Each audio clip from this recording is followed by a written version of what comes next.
Hello my fellow book addicts, Megan here, and time for another book review. Today, I'm finally going to be talking about The Iron Traitor by Kagawa, and this is the second book in the Call of the Forgotten series. Now, can I just say I love how shiny this book is? Though it's kind of random considering I don't think the other books were that shiny, but this one is super shiny. So, I just gotta say, there is one little nitpicky thing that just aggravates the crap out of me for this cover. So, fellow members of the Iron Fae fandom, correct me if I'm wrong, but I am pretty sure that in the books it was described as Ash having silver eyes and Kieran having blue eyes like Megan. Correct me if I'm wrong, but I'm pretty sure that's what my memory is telling me. That is what my memory has drilled into my head. But on these covers, see, we got Ash right there, and he has blue eyes. Don't know if the camera shows it. And Kieran has silver.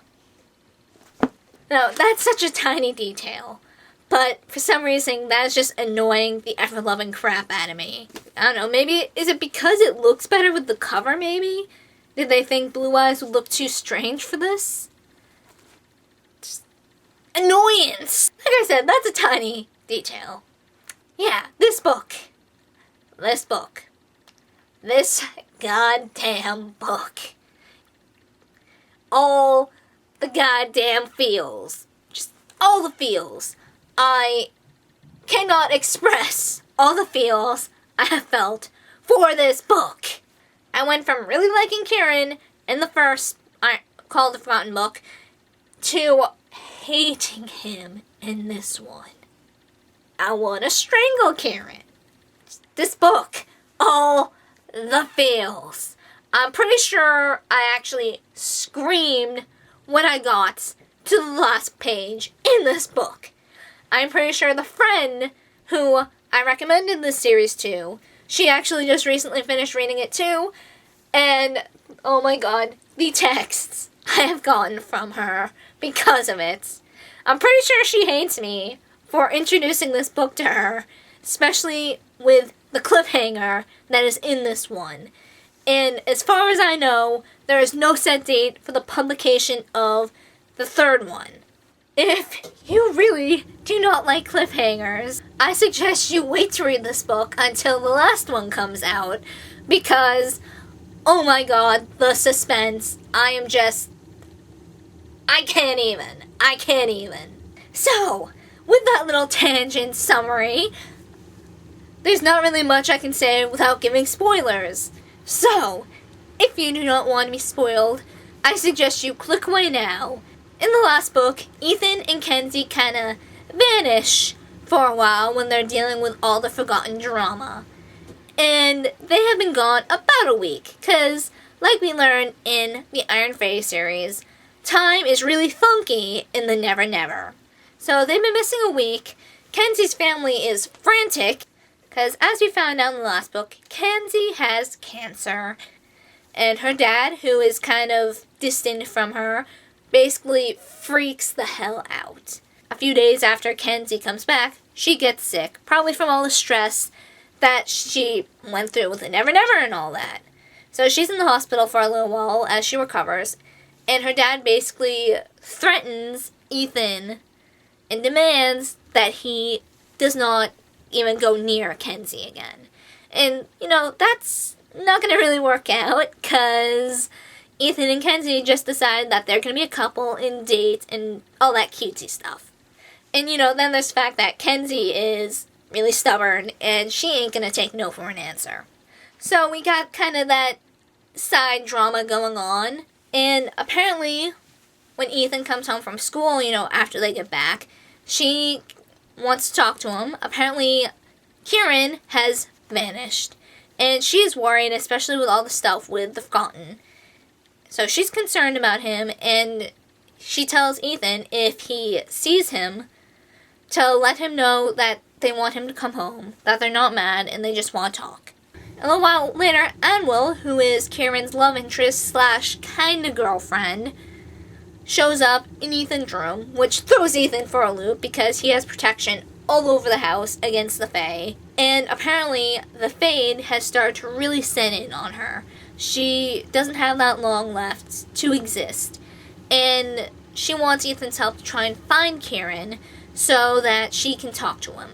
Because apparently Kieran has gone off to try and search for a cure to the Fade to save her. She wants to tell Kieran to stop, because that's a pretty scary deal to make. He wants to make a deal to save her, and as we know, Fae deals don't usually work that well out for the one who is making the deal, and especially a deal that will stop more or less death for Anwil. That's gonna come with a ridiculously high price, if it's even possible. And that's not really a price that Anwil wants him to pay for her. So Ethan agrees to help, and they've discovered that he is basically hitting up every goblin market that is around. And, to add to the stress of, Anwil fading, apparently that really creepy thin guy who we met in the Iron Knight, who was mayor of that weird town that Ash and the others had to stop in, he is after Anwil.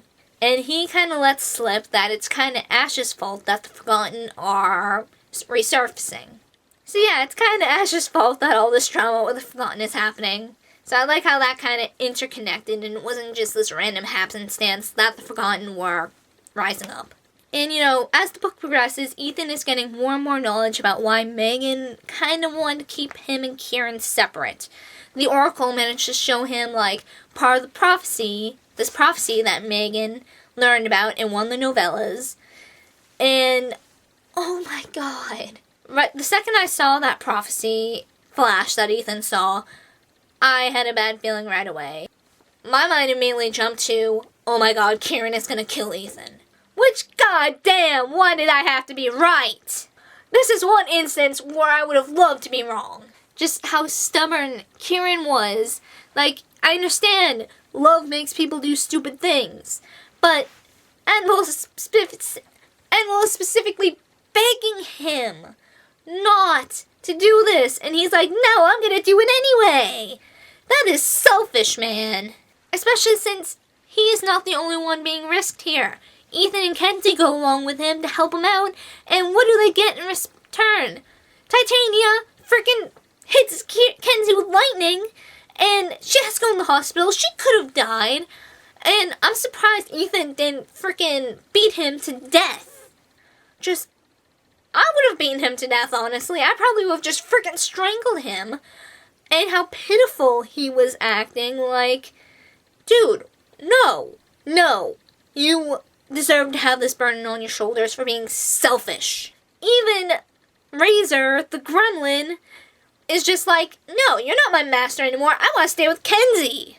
So, we end the book with the Forgotten Queen calling in her favor for Kieran to come speak to her.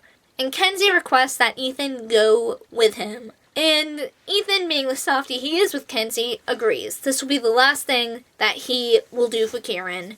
And after this, he wants nothing to do with Kieran at all.